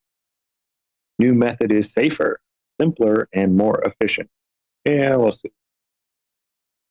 Do we want to hear about that? Or should we hear about 45 years ago? The first Star Wars. Go ahead. You want to hear about my my diagram of the moon? I was streaming yesterday, And I was thinking about the moon cycle, and so I drew this circle. So you have to imagine this circle, right? So the circle is the circuit of the moon. And at the top of the circle at 12 o'clock is the full moon. And I placed the full moon on the outside of the perimeter of the circle, like a very tiny head on a very fat snowman, right? So it's just so then the next thing I plotted out was the quarter moon, which would be halfway, it would be the 3 o'clock position and the 9 o'clock position, right? And those two phases of the moon match up because you have a quarter waxing and you have a quarter waning. They're exact same measurements. Match, same, straight across the chart. And then the opposite of the full moon is going to be the new moon transition, okay? So then you fill in all of the spaces between with the remaining phases that exist in the cycle, right? So then you have the waning gibbous and then the waning crescent, right? So then I'm doing this and I'm like, oh, I should know what time of the month it is based on what the moon looks like. I'm like, oh, that's interesting. Like, yeah, dummy, that's the way it's always been, right? But like, I'm just figuring this shit out. So, if what you have to realize then is that the waning phase of the moon predominantly takes the length of the daytime. So when you see the moon in the daytime sky, you should know that's the waning phase because that's when the waning phase exists. If you see the moon at nighttime, that's the waxing crescent because the waxing dominates the night. But the moon itself splits its phases between the day and the night. Right? So I'm just figuring all this stuff like, oh, this is really interesting. But check this out. So the full moon is on the outside of the perimeter of the circuit of the moon. But when you get down to the bottom of the 6 o'clock position, I moved the moon to the inside of the circle. Because if you follow the full moon through the waning phases, it's on the outside of the circle. But as it continues to move inside, that's the part you can't see anymore. When you look up in the sky and you only see the lighted part, that's because in my model, the part that you're looking at is like going into the polarization zone to where it loses its light. Get what I'm saying at this point? I think so. Because if we think of, in a sense, we've talked about the polarization filters and we can make those adjustments. We can go, oh, look how the shading changes. But what if the moon is moving into a filter that's in the sky, and when it moves into the filter, it wipes away its light, so to speak, like when it goes into that zone, because that's what happens. It decreases in light as it wanes. It decreases in light until it's absolutely got no light at all. But in order for that to be the case, then it has to be like at a different place in its circuit, and it has to be on the inside of the circle. And then when it waxes, it then moves towards the outside of the circle so you can see it. I don't know. I just found that really fascinating. Interesting.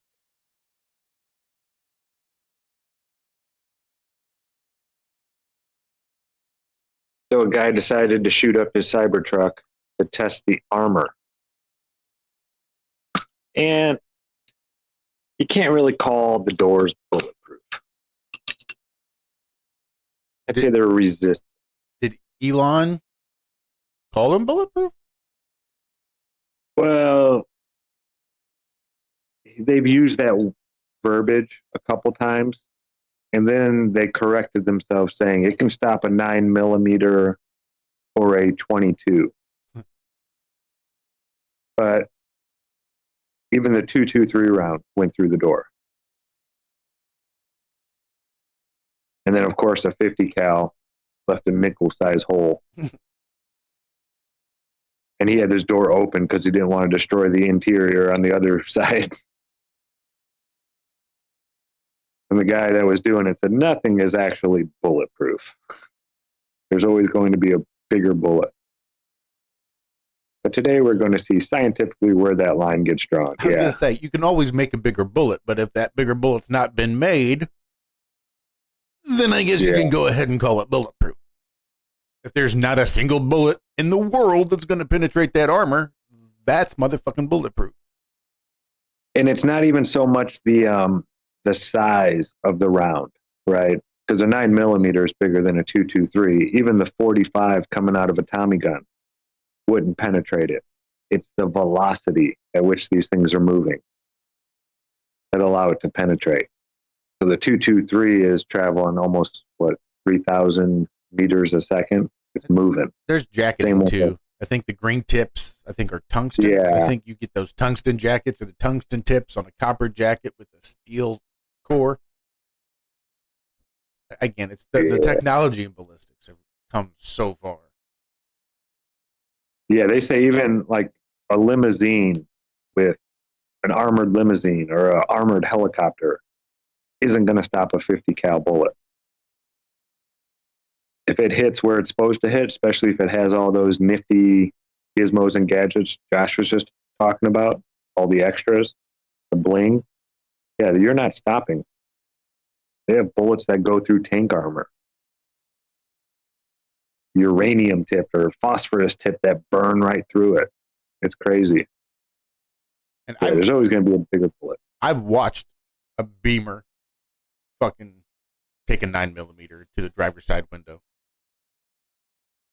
And that was on an old, used BMW back in the early 2000s. Sounds like a fun time. Unless you were in it. Wasn't in it. Just some weird, cracked out friend of my brother-in-law. My weird, cracked out brother-in-law. And one way or another got his hands on a BMW and was bragging about how the windows were bulletproof. Pulled out his pistol and shot it. Sure enough. Wasn't bulletproof. Oh, it was. Took it. Bounced right off it. Couldn't believe it. Really? Yep. Wow. Scared the fuck out of me because I don't know where the hell it bounced to, but yeah, I'm sure it did more than just bounce. It wasn't laying right there by the side of the door. I'm sure it. That's crazy. I would have liked to hear that ricocheting off glass. It was loud. I bet. It had much uniqueness to the loudness. But thanks everybody for hanging out with us this morning. Yeah, I love y'all. Thank you, Travis. Thank you, Andrew. Glad you got them cats under semi-control there, Walter. At least all accounted for in any case. But we will see you all right back here on Friday morning for more of the IRONWORX on freeworld.fm. I just feel like I lost a lot of volume. Just strange. I don't know. Anyway, love you guys. Have a great rest of your week. Be good. Be well. Do good and do it well. We love you.